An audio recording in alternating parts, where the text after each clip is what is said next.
Jutaan orang sudah pernah berfoto di depan Monas.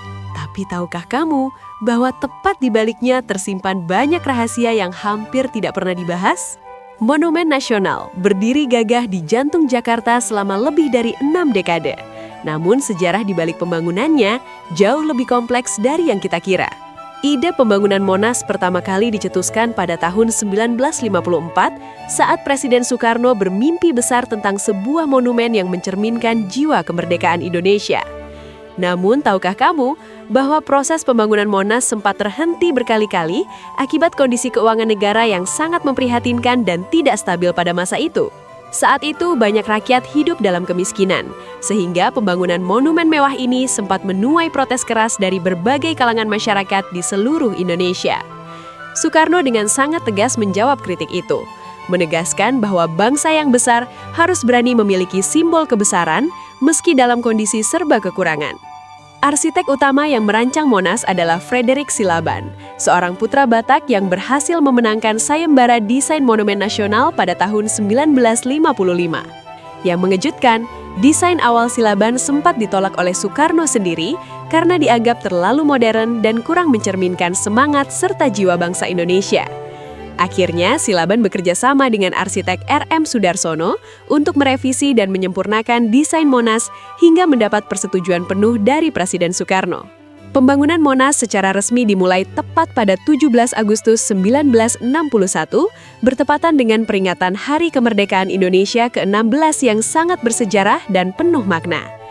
Fakta menarik yang jarang diketahui adalah bahwa konstruksi Monas memakan waktu hampir 10 tahun lamanya hingga akhirnya diresmikan pada tahun 1975 oleh Soeharto. Di dalam tubuh Monas terdapat terowongan bawah tanah yang panjang dan misterius menghubungkan kawasan Monas dengan beberapa gedung pemerintahan penting di sekitarnya. Terowongan misterius ini konon dibangun sebagai jalur evakuasi darurat bagi para pejabat penting negara jika suatu saat terjadi ancaman keamanan yang serius. Tidak hanya itu, di bawah tanah kawasan Monas juga terdapat sejumlah ruang tersembunyi yang selama ini tertutup rapat dari akses publik secara umum. Dinding Monas sendiri dibangun menggunakan beton bertulang khusus yang dilapisi marmer dari Italia, memberikan kesan kemewahan dan ketahanan yang luar biasa sepanjang zaman. Di bagian puncak Monas terdapat lidah api yang terkenal, terbuat dari perunggu yang dilapisi emas murni seberat 35 kg yang tampak berkilau memukau. Namun tidak banyak yang tahu bahwa emas yang melapisi lidah api Monas pernah ditambah hingga menjadi 38 kg tepat pada tahun 1995. Sumbangan emas untuk Monas tidak hanya dari pemerintah, tapi juga datang dari seorang pengusaha asal Aceh bernama Teuku Markam yang sangat dermawan. Teuku Markam menyumbangkan 28 kg emas dari kekayaan pribadinya untuk melapisi api abadi di puncak Monas sebagai wujud cintanya kepada bangsa. Ironisnya, Teuku Markam kemudian ditangkap dan dipenjara tanpa proses pengadilan yang jelas pada era Orde Baru. Nasibnya hampir terlupakan oleh sejarah. Di dalam Monas terdapat Museum Sejarah Nasional yang menyimpan diorama-diorama indah tentang perjalanan panjang bangsa Indonesia sejak zaman prasejarah hingga kemerdekaan. Museum di dalam Monas menyimpan 51 diorama yang menggambarkan perjuangan rakyat Indonesia secara sangat detail dan menyentuh hati siapa saja yang melihatnya.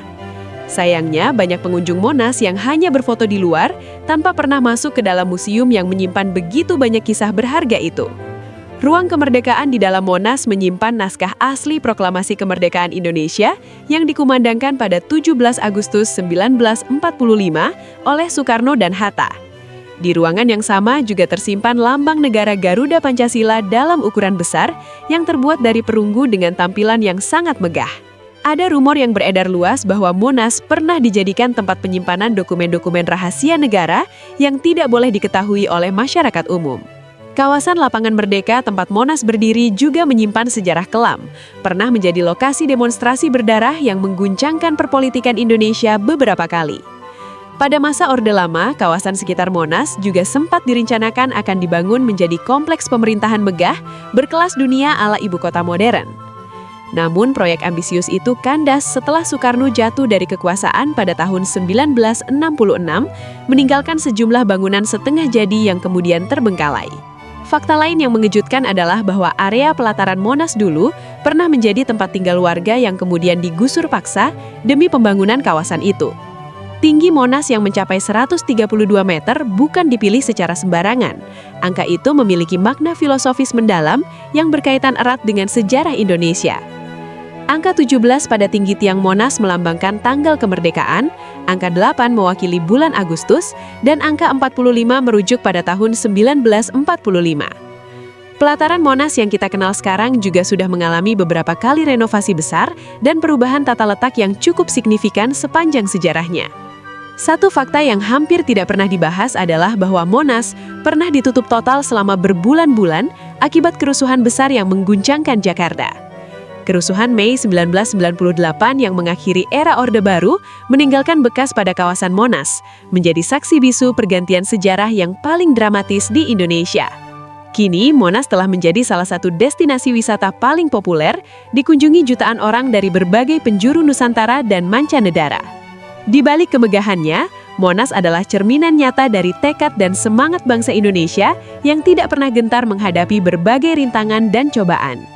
Setiap sudut Monas menyimpan cerita yang layak diketahui semua generasi agar warisan sejarah bangsa ini tidak pernah pudar ditelan waktu. Monas bukan sekedar bangunan tinggi biasa, ia adalah jiwa bangsa, pengingat abadi bahwa kemerdekaan Indonesia diraih lewat perjuangan panjang yang sangat tidak mudah. Kalau video ini membuka wawasanmu tentang Monas, segera like, tinggalkan komentarmu, share ke temanmu, dan subscribe Narasi Negeri agar tidak ketinggalan konten berikutnya.